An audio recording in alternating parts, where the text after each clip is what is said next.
Fala pessoal, tudo bem com vocês? Também. Chega mais, eu sou o Chico Garcia, inscreva-se no canal e vamos juntos. Primeiro eu quero dizer que não concordo em nada com o técnico Ramon Dias, que minimizou a classificação e eu acho que é papel dele até, mas eu não preciso concordar. É claro que ele está valorizando e comemorando e acho que o torcedor tem que comemorar também, porque a eliminação seria algo muito pior. Então mesmo que tenha sido no sufoco, na última bola, mesmo que tenha sido frustrante de certa forma, tem que comemorar. É óbvio que o Corinthians tem que comemorar. Porque o contrário disso seria trágico. Seria colocar em xeque a temporada, não só a Libertadores.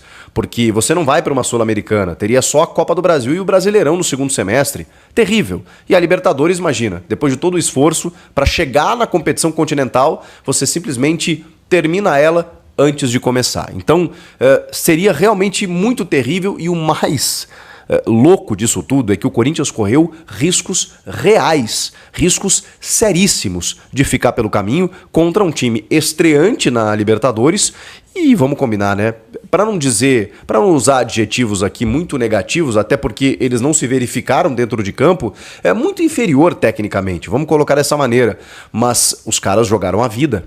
Os caras correram, os caras foram dignos, os caras vieram para São Paulo não para se defender, muito pelo contrário, para jogar. Eles perceberam que esse bicho não era tão feio assim quando o Corinthians lá apresentou falhas defensivas e ao mesmo tempo um certo desleixo na sua atuação. O que os caras pensaram?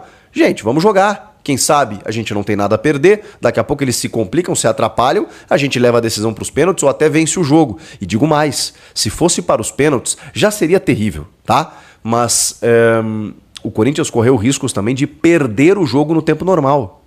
O Hugo Souza, que falha no segundo gol, numa tentativa de socar a bola e a bola foge um pouco mais dele, né, num cruzamento de escanteio em que a bola abre um pouco mais, falhou, né? Não tem como a gente negar esse tipo de coisa, mas coloca na balança. Na origem desse escanteio que sai o segundo gol, ele faz um milagre, que ele cai para dentro do gol. E ele faz outras, pelo menos 2 ou 3 defesas dificílimas. Não fosse o Hugo Souza, o Corinthians teria perdido na bola dentro dos 90 minutos. Não teria nem chance de ir para os pênaltis. Dentro de casa, contra esse time venezuelano. Então assim, eu acho que a gente tem muita coisa para refletir. Os caras são melhores do que a gente imaginava? Não. Não, de verdade não são. É claro que o confronto eliminatório, ele potencializa muitas vezes o menor. Ele equilibra muitas vezes as coisas. Mas ele não pode distorcer a nossa visão para o que aconteceu.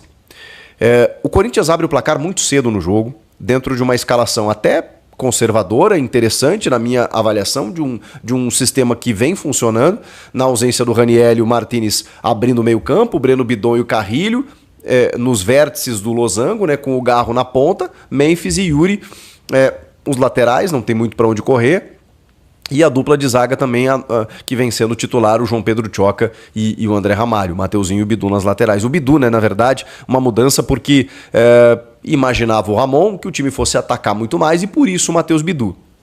Eu já chego lá. O Corinthians abre o placar numa jogadaça do André Carrilho. Eu sou muito fã do André Carrilho. Ele é que peruano maravilhoso, como dá gosto de vê-lo jogar. E ele decide, cara. Ele tecnicamente é muito diferenciado. Ele foi pra linha de fundo, fez o cruzamento e o Yuri fez o movimento perfeito. Se vocês olharem o gol, o Yuri tá marcado no meio da área, ele se descola do defensor, antecipa e faz o gol quase na linha do gol ali, quase dentro do gol, para abrir o placar logo a 7 minutos. 7 minutos eu acho, até um pouco antes disso, o Corinthians já estava vencendo por 1-0. E aí a gente imaginava que esse jogo era papo de 4, 5, 6-0, quem sabe, pela diferença entre as duas equipes, ainda mais começando dessa maneira vencendo. Chegou um determinado momento que eu olhei e falei, que estranho. Os caras estão atacando, falei, melhor para o Corinthians. Porque seria muito mais difícil se eles estacionassem um ônibus na frente da área, o Corinthians tentando entrar, né, com cruzamentos, com chuveirinho, com infiltrações e sendo barrado. É mais fácil quando o time adversário quer jogar, quando ele propõe jogo também, porque ele oferece espaços. E o Corinthians com espaços, poxa, o Garro vai ter espaço, o Bidon, e aí a bola vai chegar nos atacantes. Beleza, é isso que vai acontecer. Só que a gente esqueceu de um detalhe importante. No momento em que esse time ataca, ok, você tem que recuperar a bola e você tem esse espaço oferecido. Só que quando esse time ataca, se você é vulnerável defensivamente, você pode sofrer. E foi o que aconteceu. Gente, eu não sei o que está acontecendo com algumas individualidades. O André Ramalho parece que ele entrou de férias, alguém clonou o André Ramalho, pegaram um jogador que atua, sei lá, numa divisão muito inferior, um cara assim que não sabe jogar futebol, colocaram o corpo, o rosto, a camisa do André Ramalho e botaram ele em campo. Parece outro jogador. É muito diferente. E eu não posso aqui dizer que ele nos enganou. Esse cara não fica tanto tempo na Europa, não joga no Leipzig, não joga na Holanda, no alto nível que ele jogou por tanto tempo. Tem alguma coisa errada. Pode ser sistema coletivo, eu já vou chegar lá também, como pode ser alguma questão particular, não sei. Eu sei que esse André Ramalho não é o mesmo do ano passado. E se ele jogou mais, precisamos resgatar esse André Ramalho.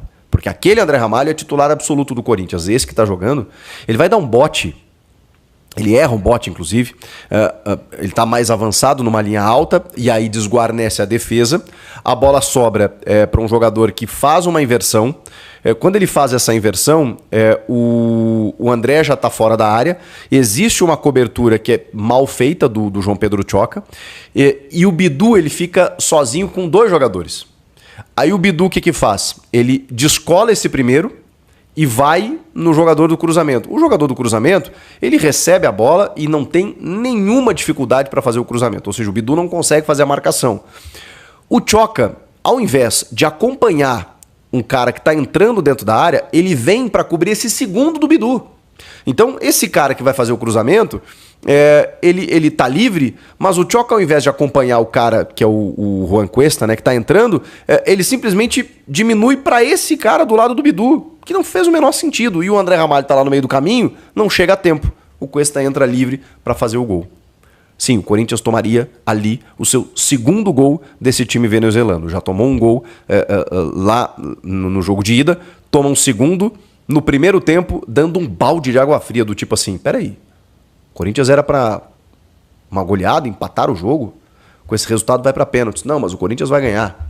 E aí já nesse momento, começou a entrar um nervosismo que dificultou o jogo do Corinthians a partir dali até o final. E eu não quero colocar na conta do emocional, porque eu acho que isso explica muito pouco do que aconteceu no jogo. Mas do meio para frente, foi difícil. Foi difícil.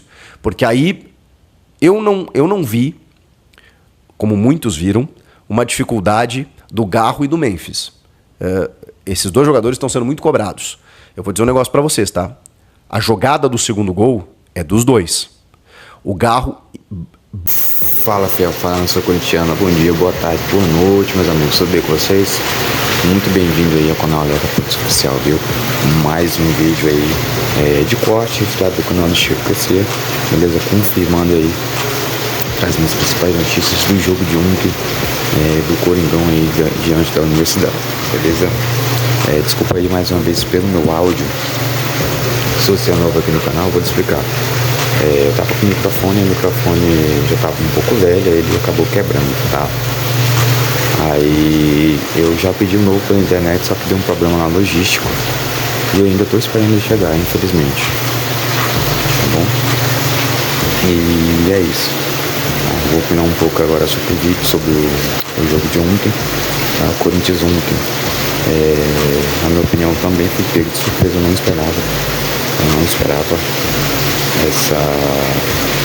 que a Universidade ia dificultar tanto a vida do Corinthians, que já é um time aí um time muito fraco, um time bem inferior ao time do Corinthians. O time do Corinthians, tanto financeiramente como os próprios jogadores em si, é bem superior ao time da Universidade. E eu não esperava aí. Ninguém esperava aí. A torcida lotada aí na Neoquímica Arena. O Timão até que jogou bem e tal, porém é Libertadores, né, gente? Não importa se o time é de primeira, segunda, terceira divisão, Libertadores é Libertadores, tá? É um campeonato totalmente diferente de campeonato paulista, de campeonato brasileiro, de Copa do Brasil. É um campeonato realmente que os times, né?